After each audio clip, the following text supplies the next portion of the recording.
Wow. I mean, I've been absolutely blessed. The Lord has blessed me tremendously to do what I do for a living and the way that I do it.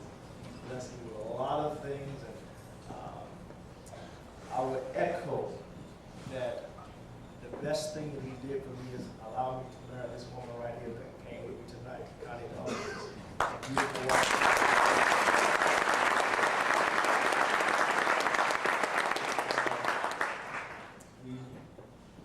Together since we were 15.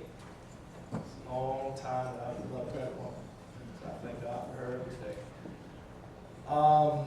He's definitely blessed me, He being the Lord. I'm not ashamed to say it, never will be. I had been in the past, but I've learned that why should I be ashamed of the God who created everything around you and gave me the strength to do what I do, so I will never be ashamed of Him. I will shout His name. I try to be led in shouting His name. But when that opportunity presents itself, you best believe I step forward and give Him the glory. Because that's what I'm supposed to do, bring others to the saving knowledge of Jesus Christ. That's why I do what I do. Playing professional football is the biggest stage.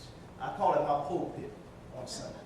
That's my pulpit. I get to preach in front of millions of people sometimes, the way that I play the game. They ask me, why do you play the game the way you play this game? Why do you play it and you're so animated and so all over the place here, warm-ups, you're about to lose your mind. I say, you know what?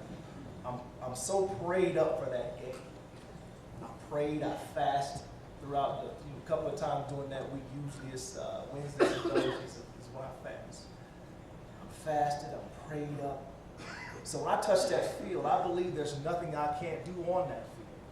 I believe that there's nobody on that field can run past me. There's nobody that's stronger than me on that field because of who I serve. Now, are there people faster than me? Yep. Do I get run over every once in a while? You best believe it. But that's not what I think when I touch the field.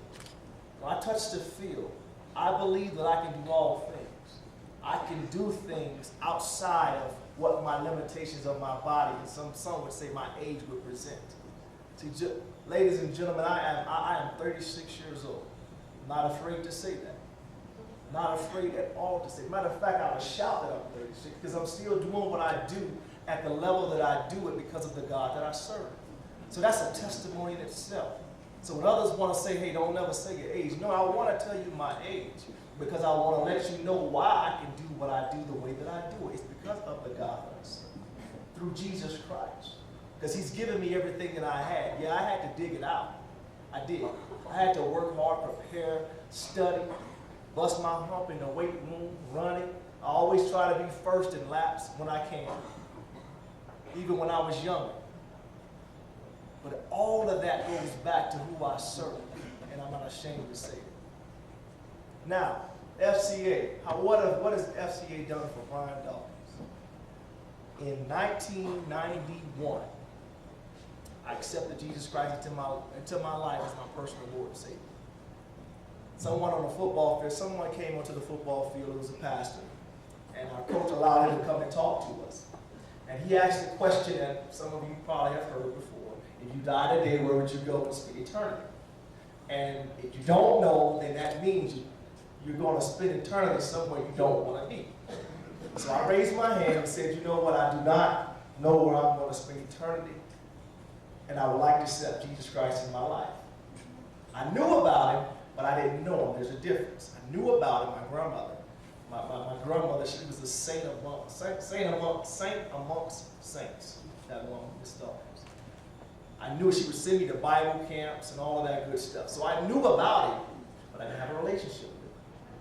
So I accepted Him into my life.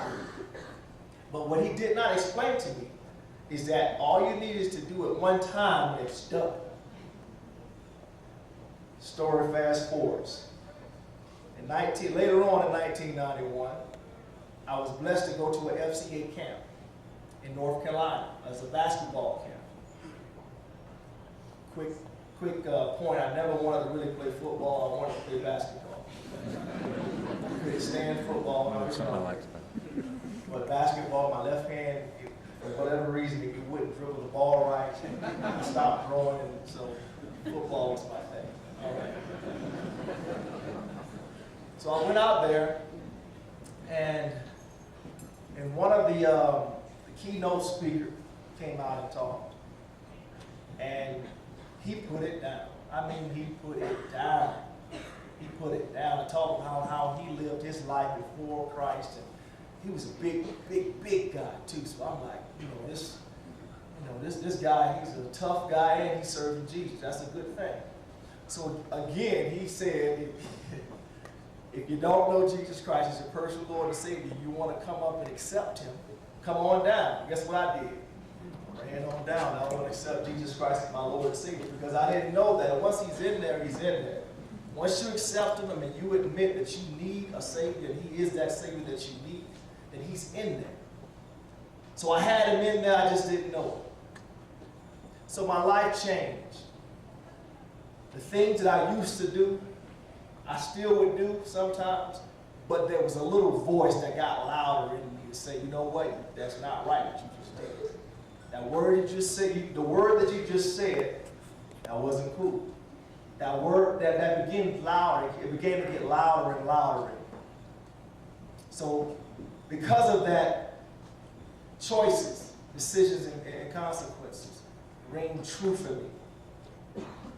When I was younger, I lost two of my best friends. Two of my best friends.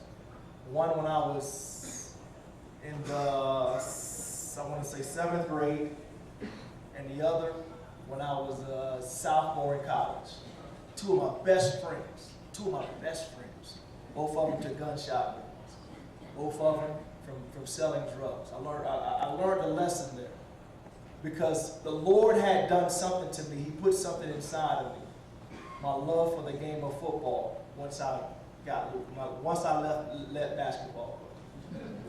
My love for football. So my friend Gary, the first one, he was the youngest. He began to do things and not want to go to practice anymore, and I couldn't do that. I couldn't hang out with that anymore because I knew that there was something I wanted to do that was more than what he was doing.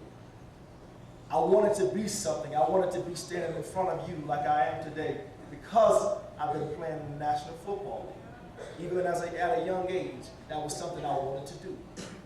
So I knew by doing what he was doing, I was not going to be able to do what I wanted to do. So the Lord put something in my life that meant more to me than a quick gain in money. Well, like I said, I lost Gary.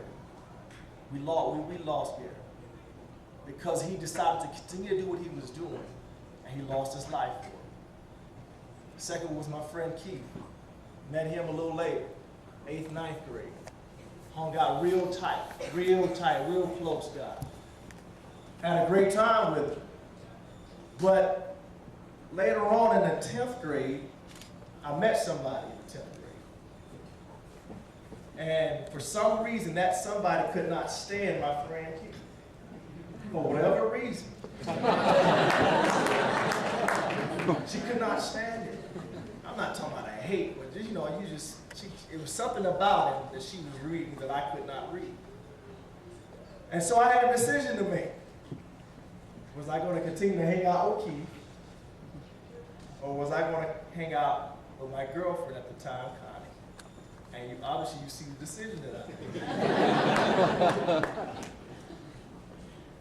So the Lord had once again put something or someone in my life that meant more to me than what my friend was doing. And he lost his life going into my sophomore year, same thing. And so as I look back on that, I say to myself, I said, Brian, what if you had decided to continue to do what Gary was doing and still try to play football? That could have been you instead of him. It really could have been. Same thing with Gary. Same thing with Keith, excuse me. That could have been me instead of him. The Lord had a plan for my life.